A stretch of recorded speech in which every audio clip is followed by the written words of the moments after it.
in a group to Dubai. We arrived at the airport in the evening, and we were taking cabs back to our hotel. I got into a cab with another male member from my group. We sat in the back seat, and another female got in the front seat. When the cab driver got in the car, he turned around to the woman in the front seat and told her that she must sit in the back seat. Now, we all looked at this cab driver as though we could not understand not one word that he was saying in perfect English. And once again, he says to her, "You must sit in the back seat. Women are not allowed in the front seat."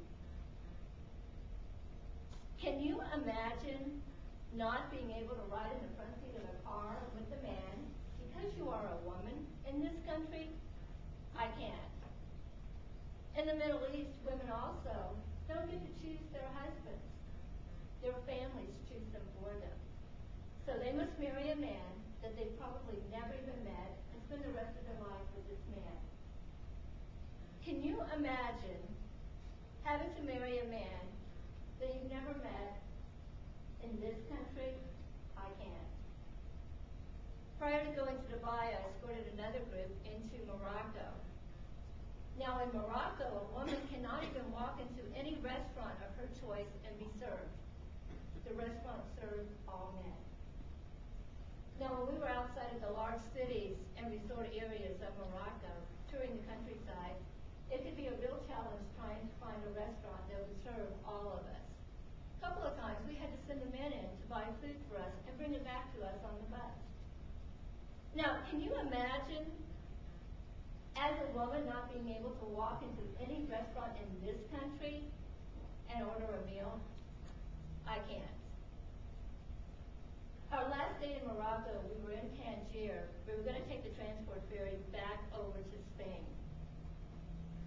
I'm standing in the hotel lobby watching the bus driver and the porters load our luggage for the group onto the bus.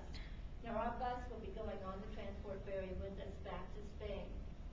And I see 4 very small children, about 5 or 6 years old, standing by the bus. I turned around for just a very brief moment, turned back around, and the children were gone. I go out to the bus driver, and I express my concern to him about the 4 children that I saw by the bus, concerned about them rummaging through our luggage. And he said not to worry, the children are under the bus.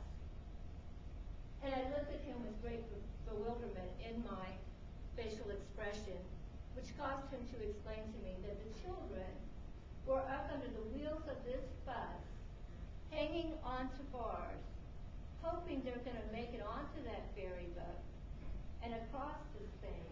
Because if they do, their parents would be allowed to leave Morocco and go to Spain to claim their child and bring their child back to Morocco. But what they do is they arrive in Spain and they don't leave. So this is a plan of escape for them.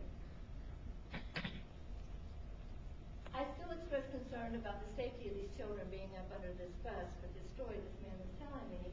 And he says, not to worry. They do it every day. Every day they hope they are going to make it to Spain. So we get to the port. He had told me, though, when we got to the port, they would be, the authorities would find the children and they would be pulled off the bus and sent home. So we get to the port, which was a very short distance from our hotel. Authorities are searching the bus, and sure enough, up under the bus, they pull out the children. There was 1 child under each wheel. It's great relief when I saw that the 4 children were okay. Then I looked in their little faces. Those little faces of sad disappointment that they had been caught again and would have to go home to their parents who would not be happy to see them because they failed at their plan. Can you imagine having to make such a horrible decision to sacrifice the life of your child for trying to escape your country? I can't. And as Americans, we will never experience any of these things that I have just mentioned to you tonight because we are Americans and we are free. And to keep our freedom, we must keep our armed forces deployed in Europe, Asia, and the Middle East to ensure that we keep this freedom that we love so much. And freedom is not free. We pay for it not only with our tax dollars, but also with the high price of human life. An American soldier dies every day defending our country, keeping us free so that we can enjoy our life as we know it. No, freedom is not free. Thank you, Madam President.